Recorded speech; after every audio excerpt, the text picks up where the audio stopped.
Всем привет, қалайсыңдар? Өте ұзақ уақыт болды мен YouTube арнама видео салмағалы. Бүгінгі біздің талдайтын дорамамыз бұл шеф-повара Тирана дорамасы. Бұл дораманы өте көп адам көрген шығар, қазір хит болып жатыр. Дораманың өзі кеше ғана аяқталды. Бұл енді толықтай аяқталғаннан кейінгі сіздерге жасап отырған разборым, сондықтан да бірге разбор жасайық, иә? Көбісі уже білетінде шығар, жалпы бұл дорама, фантазиялық дорама, романтикалық және де тағамдарға байланысты, яғни аспаздық дорама. Себебі бұл дораманың ішінде тағамдар өте көп көрсетілген, әсіресе тағамға байланысты түсірілгендіктен бұл дорама өте жеңіл, сондай бір вайбы күшті дорамалардың қатарына жатқызылады, және де көп адамдардың аяқ жағында түсінбей қалған жерлері бұл фантастикалық дорама екен тағы да еске түсіреміз, себебі шынайы өмірден алынбаған.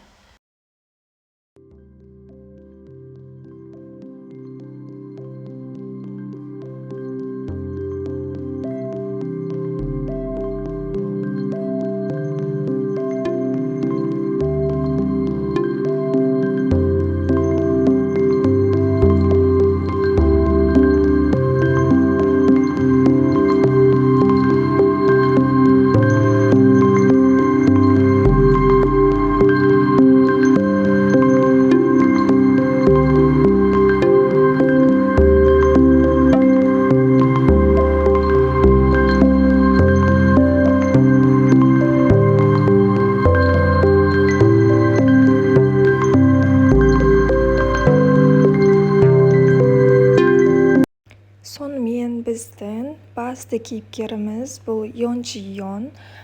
Бұл қыз аспаз, негізінде шеф-повар болып келеді. Яғни бұл заманауи кәдімгі 21 ғасырдағы өмірді сүріп жүретін аспазшы болады. Ол негізі Францияда жеңіске жеткеннен кейін аспаз сайысынан одан соң бір сәтте өткенге өмірге түсіп кетеді. Негізінде оның мінезі өте тапқыр, қайсар, жүрегі жұмсақ, сондай болып келеді, және де қиындыққа берілмейтін қыз болады. Бірақ өзгерісі бастапқы кезінде ол өзін құтқару үшін осы аспаздықты қолданады, кейін осы тағам арқылы сенім мен махаббат құралын айналдырады. Біздің келесі кейіпкеріміз бұл Ихон патша, яғни тиран, қазіргі тілмен айтқанда абьюзер. Ол негізінде өте қатал, салқынқанды, сондай бір сарайда барлығын билеп төстейтін тиран патша болады. Бірақ оның бір ерекше қасиеті бар, қабілеті дейміз бе, ол дәм сезу қабілеті. Оның жүрегінде жалғыздық пен түсінілмеген сезімдері бар. Оның негізінде мінезі сырттай қатал, бірақ іштей нәзік болып келеді. Ол поварионмен танысқаннан кейін алғаш рет адамгершілік пен жылулықты сезіне бастайды. Оның тағамы арқылы патша өзінің эмоциясын аша алады. Яғни бұл жердегі мағынасы тиран да адам, ол да жүрегін ашуға болады деген мағына. Және де ең қызықты кейіпкеріміз бұл Канмокджу, бұл патшаның сүйікті күңі. Ол сарайдағы ықпалды әйелдердің бірі болып келеді. Яғни билікке және патшаның ықыласына таласады. Оның мінезі кішкене айлакер, қызғаншақ, кейде қатыгез болып келеді. Бірақ билік үшін махаббатты құрбан ететін сарайдағы классикалық кейіпкер деуге де болады.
болсын.